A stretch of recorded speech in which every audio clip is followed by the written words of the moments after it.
Bismillahirrahmanirrahim. Assalamualaikum warahmatullahi wabarakatuh. Alhamdulillahirrabbilalamin. Wassalatu wassalamu ala rasulillah wa ala alihi wa ashabihi ajma'in, amma ba'du. Rabbi syurah li sadri wa yassir li amri wahlul uqdatam min lisani yafqahu qawli. Rabbi zidni ilma warzuqni fahma. Alhamdulillah, puja-puji syukur kita haturkan kepada Allah atas limpahan nikmat karunia hidayah dan kesehatan sehingga di bulan Ramadan tahun 1441 Hijriah ini kita dapat menunaikan ibadah puasa. Nah, hari ini kita memasuki hari yang ke-30 atau hari yang terakhir. Harapan kita, doa kita, mudah-mudahan ibadah-ibadah yang kita laksanakan selama bulan Ramadan, kemudian ibadah-ibadah wajib maupun ibadah-ibadah sunnah itu diterima dan mendapat ganjaran yang sebesar-besarnya. Dan harapan kita juga, doa kita juga, mudah-mudahan Ramadan yang berikutnya kita masih dipertemukan kembali dan disehatkan. Salawat serta salam semoga selalu tercurahkan kepada junjungan kita Nabi besar Muhammad SAW. Baiklah, pada kesempatan kali ini kita akan membahas atau memperbincangkan kaitannya dengan tata pelaksanaan ibadah sholat Id dan khutbah Id. Sebagaimana yang kita ketahui bahwa besok seluruh kaum muslim, terutama khususnya yang di Indonesia maupun di negara-negara yang lain, negara-negara lainnya, baik di sekitar kita maupun negara-negara yang lainnya, itu akan melaksanakan Idul Fitri. Maka di Idul Fitri itu ada ibadah sunnah yang sangat dianjurkan sekali, yakni sholat Idul Fitri, kemudian sekaligus diiringi dengan khutbah Idul Fitri. Namun di tahun ini kondisi kita begitu sangat jauh berbeda. Kalau di tahun-tahun sebelumnya kita akan begitu mudah untuk melaksanakan sholat Id. Kenapa? Karena begitu banyak masjid, kemudian organisasi-organisasi Islam yang melakukan sholat Id berjamaah. Sehingga begitu kita keluar dari komplek atau dari daerah kita langsung menemukan jamaah-jamaah, tempat-tempat untuk kita sholat Id. Tapi di tengah wabah COVID-19 ini, terutama mereka yang tinggal di zona merah, kemudian sudah terdampak banyak yang mereka terkena COVID-19 ini, maka secara otomatis tidak akan mudah untuk melaksanakan Id berjamaah, sholat Id berjamaah. Lalu anjurannya pun oleh pemerintah dan yang lainnya itu adalah masing-masing melaksanakan sholat Id dan khutbah Id itu di tempatnya masing-masing atau di rumahnya masing-masing. Mungkin sebagian ada yang melaksanakan di kompleknya dengan penduduk dan jamaah yang terbatas, tapi sebagian besar lainnya itu akan melaksanakan sholat Id di rumah dengan anggota keluarganya masing-masing. Mungkin bagi sebagian besar itu tidak mudah, kecuali mereka yang terbiasa menjadi imam maupun khatib di khutbah Jumat. Itu mungkin tidak begitu banyak kendala karena tidak begitu banyak perbedaan antara Idul Fitri dengan pelaksanaan sholat Jumat. Tapi sebagian besar kita, sebagian besar kepala rumah tangga, bapak-bapak, kemudian mereka yang telah dewasa, itu barangkali besok itu mungkin menjadi pengalaman pertama yang menjadi imam sekaligus khotib di keluarganya. Tapi jangan khawatir, yang penting yang pertama adalah disiapkan. Yang beberapa hal yang penting itu adalah perlu kesiapan kita. Siapkan teks khutbahnya, baca apa saja sunnah dan rukun-rukun di khutbah itu. Kemudian bagaimana tata cara pelaksanaan sholat idnya. Karena bagaimanapun imam itu memegang peranan penting. Kalau makmum itu hanya mengikuti apa yang dilakukan oleh imam. Begitu imamnya keliru, begitu imamnya salah, maka makmumnya juga akan ikut salah. Maka pentingnya kita mempersiapkan dan pentingnya untuk belajar itu. Dan ada hikmahnya juga. Jadi mudah-mudahan sesudah COVID-19 ini selesai, karena semua anggota atau kepala keluarga itu pernah menjadi imam sekaligus khatib di sholat Id, maka kedepannya kita tidak akan kesulitan lagi untuk mencari imam dan khatib untuk sholat Jumat. Nah, ini mungkin hikmahnya. Nah, kita cari hikmahnya saja. Nah, bagaimana pelaksanaan sholat Id kemudian sekaligus khutbah. Nah, dan ini mungkin yang pertama ya, sholat Id dan sholat Jumat itu sebenarnya memiliki banyak kesamaan, banyak kemiripan. Cuman perbedaannya, kalau di Idul Fitri yang ibadah yang pertama dilakukan itu adalah ibadah sholat Idnya. Nah, kalau di Jumat, di hari Jumat itu, maka yang pertama adalah khutbah Jumatnya, baru kemudian sholat Jumatnya. Nah, jadi khutbah dulu kalau di Jumat, baru kemudian sholat Jumatnya. Tapi kalau di Idul Fitri, maka yang pertama kita laksanakan adalah sholat dulu. Nah, jadi sebagai imam harus tahu ini tata urutannya itu apa? Sholat dulu kah? Khutbah dulu kah? Maka kalau di Idul Fitri itu adalah kita laksanakan sholat Idul Fitri dulu, baru kemudian khutbah Idnya. Nah, dan sholatnya pun tidak begitu banyak perbedaan dengan sholat yang kita laksanakan di sholat Jumat. Nah, bedanya hanya pada sunnah-sunnahnya saja. Nah, maka yang pertama kita lakukan adalah niat dulu. Nah, begitu makmum sudah siap, kemudian imam juga siap juga untuk melaksanakan sholat Id, maka masing-masing berniat. Kalau imam dia akan berniat, usolli sunnatan li'idil fitri rok'ataini imaman. Nah, nanti kalau untuk makmuman lillahi ta'ala. Jadi saya berniat sholat Idul Fitri, sunnah Idul Fitri 2 rakaat menjadi imam karena Allah Ta'ala. Nah, kemudian takbir imam, kemudian imam membaca iftitah dan makmum pun membaca iftitah. Allahu akbar kabira walhamdulillahi katsira hingga selesai. Mungkin kalau yang lain membaca Allahumma ba'id baini wa baina khotoyaya kama ba'idta bainal masyriq wal maghrib.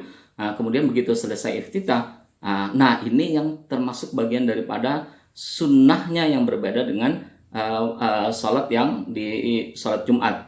Nah, begitu selesai membaca iftitah, imam takbir lagi. Nah, sunnahnya adalah takbirnya untuk rakaat yang pertama itu 7 kali takbir, Allahu Akbar. Kemudian setelah membaca takbir itu membaca tasbih subhanallah walhamdulillah wala ilaha illallah wallahu akbar.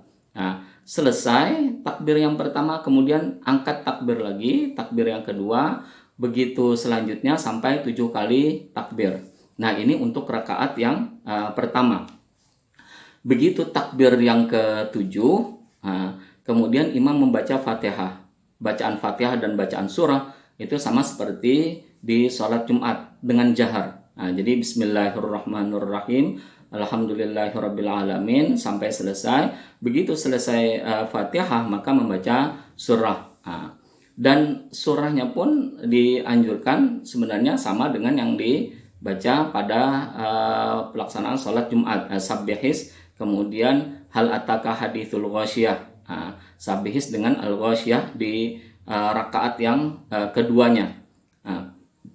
Tapi kalau tidak hafal untuk bacaan surah sabbihisnya, maka boleh membaca surah-surah lain yang lebih pendek yang kita hafal. Apa saja yang kita hafal, maka boleh kita baca surah-surah tersebut.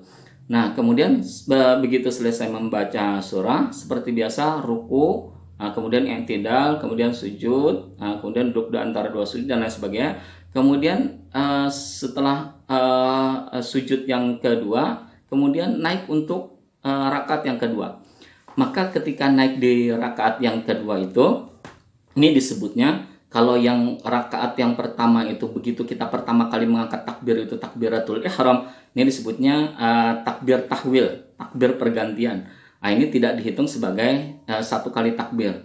Nah, yang 5 itu tadi. Nah, begitu takbir tahwil, begitu kita selesai dari sujud yang kedua, yang pertama itu bangkit, kemudian kita takbir, nah itu tidak termasuk bagian daripada takbir yang pertama. Nah, tapi sesudah itu imam kemudian takbir lagi, Allahu Akbar.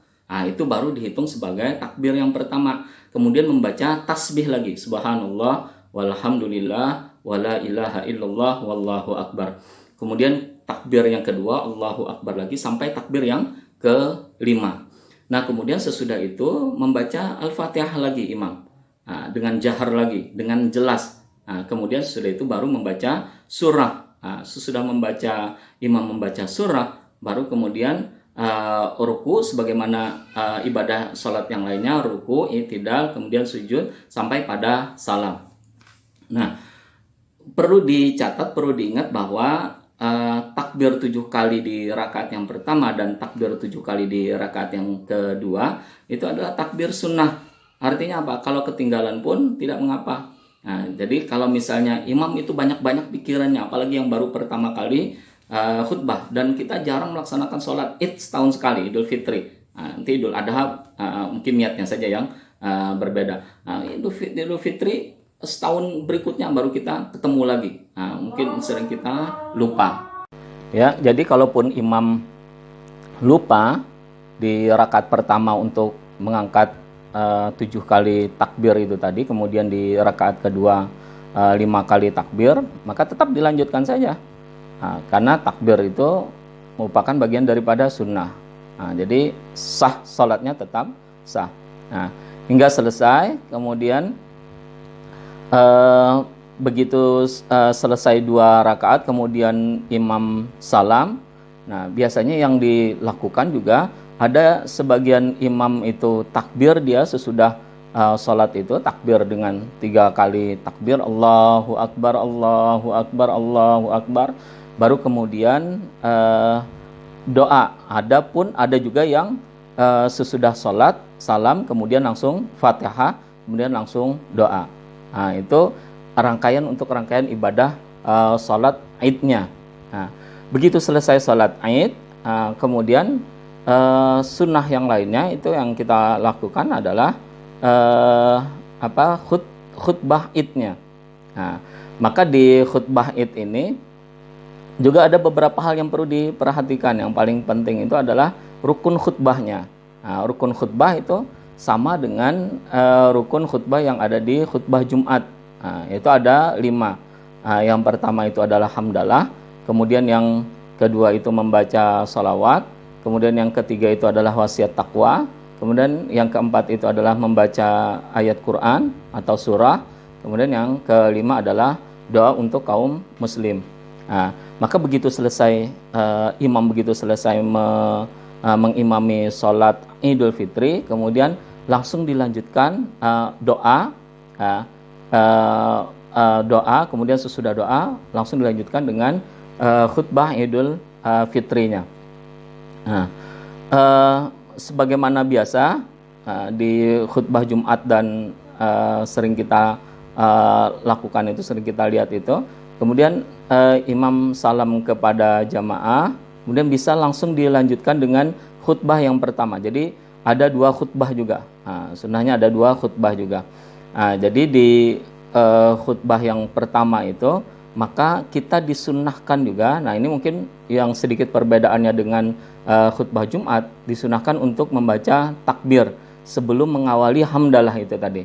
Takbirnya 9 kali untuk khutbah yang pertama, dan di khutbah yang kedua itu takbirnya 7 kali. Jadi kalau takbirnya, kalau di sholat Id itu takbir 7 dan 5 kali, di rakaat pertama 7 kali, kemudian di rakaat kedua 5 kali. Tapi kalau untuk khutbah, itu kita takbirnya 9 kali di khutbah yang pertama, kemudian di khutbah yang kedua itu sebanyak 7 kali. Nah, maka begitu imam salam kemudian langsung memulai khutbah misalnya, maka dia membaca takbir dulu, Allahu Akbar, Allahu Akbar, Allahu Akbar. Kemudian takbir lagi, Allahu Akbar, Allahu Akbar, Allahu Akbar. Kemudian takbir lagi, Allahu Akbar, Allahu Akbar, Allahu Akbar, walillahil hamd. Nah, baru kita membaca hamdalah. Nah, maka kalau yang ringkas, yang singkatnya itu, Alhamdulillahirabbil alamin, wassalatu wassalamu ala Rasulillah wa ala alihi wa ashabihi ajmain, amma ba'du. Itu sudah 2 rukun itu. Hamdalah, kemudian salawat. Atau kalau yang mau panjang, innal hamdalillah nahmaduhu wa nasta'inuhu wa nastaghfiruh. kemudian membaca syahadat juga, asyhadu alla ilaha illallah wa asyhadu anna Muhammadan abduhu wa rasuluh. Allahumma shalli ala sayyidina Muhammad wa ala ali sayyidina Muhammad. Tapi yang ringkasnya itu yang pertama tadi. Alhamdulillah wassalatu wassalamu ala Rasulillah wa ala alihi wa ashabihi ajmain amma ba'du. Nah, kemudian yang ketiga baru wasiat takwa. Fa ya ibadallah ittaqullah haqqa tuqatih wa la tamutunna illa wa antum muslimun. Nah, ini yang ittaqullah itu berarti wasiat takwa. Kita mewasiatkan kepada diri kita dan kepada jamaah untuk bertakwa kepada Allah. Nah, kemudian diikuti dengan pembacaan ayat atau surah Quran. Nah, maka kita mana-mana yang surah-surah yang atau ayat yang kita hafal itu yang kita baca. Maka a'udzubillahi minasyaitonir, biasanya khatib itu melanjutkan dengan setelah wasiat takwa itu tadi, faqad qala Allahu ta'ala fi kitabihil karim a'udzubillahi minasyaitonir rajim bismillahirrahmanirrahim. Misalnya yang surah pendek, wal asri innal insana lafi khusrin illal ladzina amanu wa amilus solihat wa tawassaw bil haqq wa tawassaw bis sabr. Berarti sudah ada 4 rukun yang kita lakukan, yang kita laksanakan. Nah, baru sesudah membaca surah itu tadi atau membaca ayat tadi, baru isi khutbahnya. Kalau isi khutbah mungkin tergantung kepada khotibnya. Entah mau panjang, entah mau pendek, entah berbicara. Yang jelas itu bagaimana kita memaknai ibadah Ramadan kita untuk kita mampu menjalani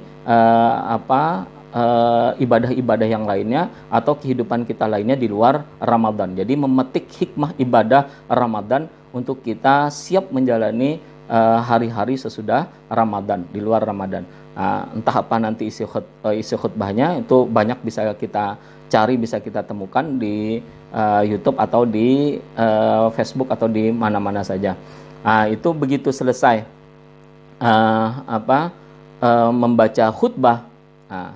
Nah, maka yang dibaca di akhir untuk penutup khutbah yang pertama itu juga sama dengan yang di khutbah Jumat itu. Maka khatib biasanya membaca barakallahu li walakum fil Qur'anil Karim wa nafa'ani wa iyyakum bima fihi minal ayati wa dzikril hakim wa taqabbala minni wa minkum tilawatah innahu wasamiul alim. Atau bisa juga mengulang rukun-rukun yang tadi itu. Rukun yang 4 itu tadi. Maka biasanya wa idza quri'al Qur'anu fastami'u lahu wa ansitu la'allakum turhamun, atau membaca lagi alhamdulillah wassalatu wassalamu ala Rasulillah wa ala alihi wa ashabihi ajmain. Nah, itu ada yang mengulang rukun-rukun lagi, ada yang cukup satu rukun yang pertama itu saja, yang 4 itu lah. Nah, begitu selesai kita membaca barakallahu li walakum fil Qur'anil azim, begitu selesai khutbah yang pertama, duduk sebentar, kemudian berdoa, kemudian naik lagi untuk khutbah yang kedua. Nah, di khutbah yang kedua pun yang kita baca itu adalah cukup rukun-rukunnya saja. Kalau di khutbah yang pertama ada isi khutbahnya, tapi yang di khutbah yang kedua kita membaca rukunnya. Maka jangan lupa juga kita membaca takbir lagi. Begitu duduk di antara 2 khutbah, naik lagi, kemudian kita takbir. Takbirnya sebanyak 7 kali. Allahu Akbar, Allahu Akbar, Allahu Akbar. Allahu Akbar, Allahu Akbar, Allahu Akbar, Allahu Akbar. Allahu Akbar walillahil hamd. Baca 7 kali. Kemudian sama seperti pada khutbah yang pertama itu, rukun-rukunnya kita baca. Alhamdulillah wassalatu wassalamu ala Rasulillah wa ala alihi wa ashabi ajmain amma ba'du. Fa ya ibadallah, kemudian sama kita wasiat takwa, ittaqullah haqqa tuqatih. Nah, kemudian kita membaca surah atau membaca beberapa ayat Al-Qur'an. Nah, kemudian biasa sama seperti khutbah Jumat, innallaha wa malaikatahu yusholluna 'alan nabi ya ayyuhalladzina amanu shallu 'alaihi wa sallimu taslima. Nah, yang berbeda dari khutbah yang pertama, kalau di khutbah pertama tidak ada doa untuk kaum muslim, nah di khutbah kedua kita sisipkan doa sebelum kita menutup khutbah. Maka biasanya yang dibaca oleh khatib untuk doa kaum muslim itu adalah Allahumma fir lil muslimina wal muslimat wal mu'minina wal mu'minat al ahya'i minhum wal amwat innaka sami'un qaribun mujibud da'wat ya qadiyal hajat. Nah, sesudah membaca doa untuk seluruh kaum muslim, silakan membaca doa apa saja yang itu untuk kemaslahatan kaum muslim, untuk kemaslahatan kita semua. Kemudian ditutup dengan Rabbana atina fid dunya hasanah wa fil akhirati hasanah wa qina adzabannar. Nah, di akhir khutbah, itu sama juga dengan khutbah Jumat, maka khatib membaca innallaha ya'muru bil adli wal ihsan wa ita'idzil qurba wa yanha 'anil fahsya'i wal munkari wal baghi ya'idzukum la'allakum tadhakkarun wa dzkurullaha yadhkurkum washkuruhu ala ni'amihi yazidkum wasallu min fadli yutikum wala dzikrullahi akbar. Nah, sampai di situ. Tidak ada wa aqimus sholahnya. Nah, itu khutbah Jumat.